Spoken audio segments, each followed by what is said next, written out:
Close your eyes. No, don't actually close them. You're watching this. But imagine it.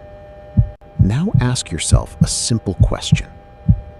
Who is doing the imagining? Not your brain. Your brain is 3 pounds of fat and electricity sitting in a bone box. It doesn't imagine. It fires. Not your body. Your body is a temporary arrangement of atoms that will be replaced, cell by cell, most of them, within the next 7 years. So who is left? Who is the I behind the eyes? Here's the uncomfortable part. Nobody knows. Not philosophers, not neuroscientists, not the people who spent 40 years staring into brain scans, looking for the thing that says yes. They've looked everywhere.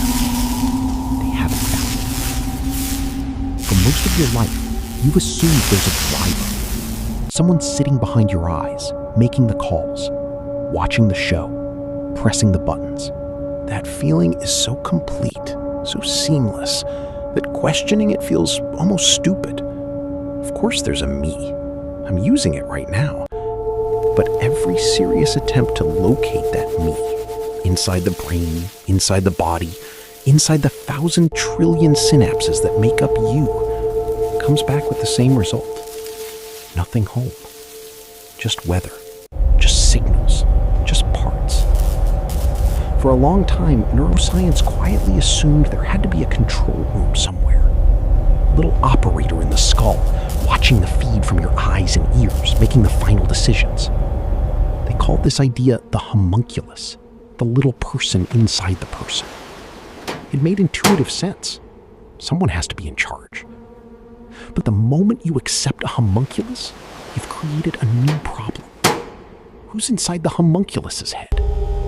Another smaller homunculus? And inside that one, you end up with an infinite regression of tiny people nested inside each other forever, and none of them ever actually decides anything. They just pass the decision further down the chain. At some point, science had to admit the obvious. There is no control room. There's no operator. There's no final desk where the buck stops. Just distributed processing. Circuits talking to circuits. No one reading the memo. In the 1960s, doctors were treating severe epilepsy by cutting the corpus callosum, the thick cable of nerve fibers connecting the brain's 2 hemispheres. It stopped the seizures. It also did something nobody expected. It revealed that the 2 halves of the brain, cut off from each other, could behave like 2 separate people. Show the left eye an image. The right hemisphere sees it. The person can't say what they saw. Language usually lives in the left hemisphere. But their left hand, controlled by the right side of the brain, can draw it. Ask them why they drew it. The left hemisphere, the talking half, doesn't actually know. So it makes something up, instantly, confidently, no hesitation. It invents a reason that feels completely true to the person saying it. This is called the interpreter, a part of your brain whose entire job is telling you a coherent story about why you did what you did, even when it has no idea. Which raises the obvious question. If that's happening in split-brain patients under laboratory conditions, what makes you think it isn't happening in you? We must leverage right our core now, competencies. every single day. This will maximize stakeholder There's value. a rare and Moving forward, devastating we condition transition. called This is our Cotard's path to delusion. success. We must People with it leverage our become core convinced competencies. with total This will certainty maximize that they stakeholder are value. dead, Moving that they don't forward, we exist, transition. that their This is our body is path a to corpse success. still walking We must around. leverage our core Sounds like competencies. fiction. This will It maximize isn't. stakeholder value. The Moving brain forward, region we transition. responsible for This is our generating path the to felt success. sense of being a self, of ownership over your own body, your own experience, can be disrupted by illness, injury, certain drugs, and deep meditation. And when they are, the self doesn't fight back. It doesn't defend itself. It just goes quiet. Which tells you something important. The feeling of being a unified I isn't a fact about reality. It's a product, something generated, something that can be turned down, turned off, or turned strange. The way a television image can dissolve into static without the television itself going anywhere. If the self can be switched off by biology, it was never the thing running the show to begin with. It was always just part of the show. 18th century philosopher David Hume tried this experiment centuries before brain scanners existed. He looked inward as carefully as he could, searching for the self. He wrote that whenever he tried to catch himself, the actual him, he never found anything except a particular perception, a color, a sound, a feeling of heat or cold, love or hatred, pain or pleasure.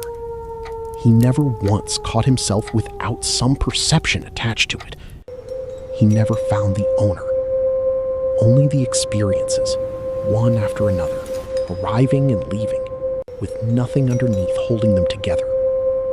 He called it a bundle, not a self, a bundle of self.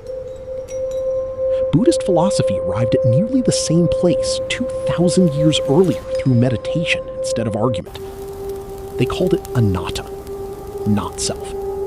The idea that what you call I is really just 5 constantly shifting processes: sensation, perception, mental formation, consciousness, form, mistaken moment to moment for a single continuous thing.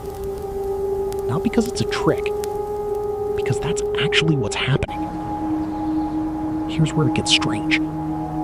People who meditate deeply enough or take certain psychedelics under the right conditions sometimes report the same experience. The sense of being a separate self, the boundary between me and everything else, thins out.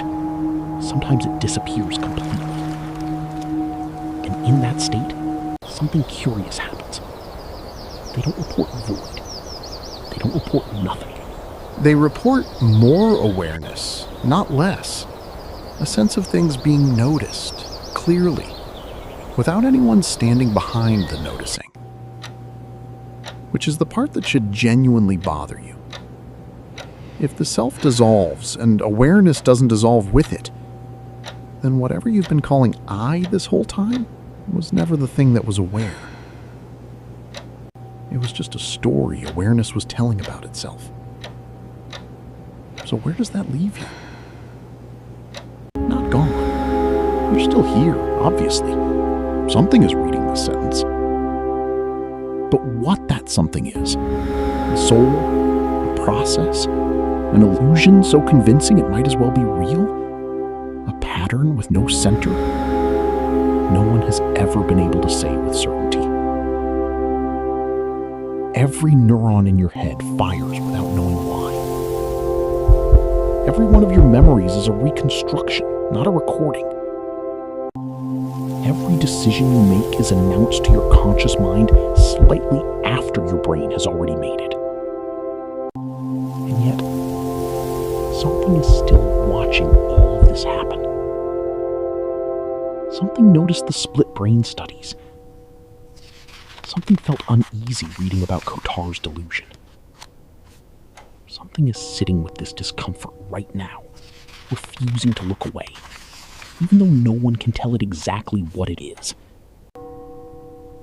Maybe that's the only honest answer this question has. Not, there is no I. Something quiet. There's no one. But there's still something.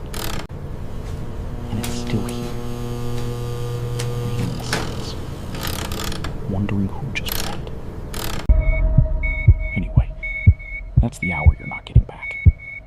Don't forget to subscribe to my channel and like this video. Who would help me if not you?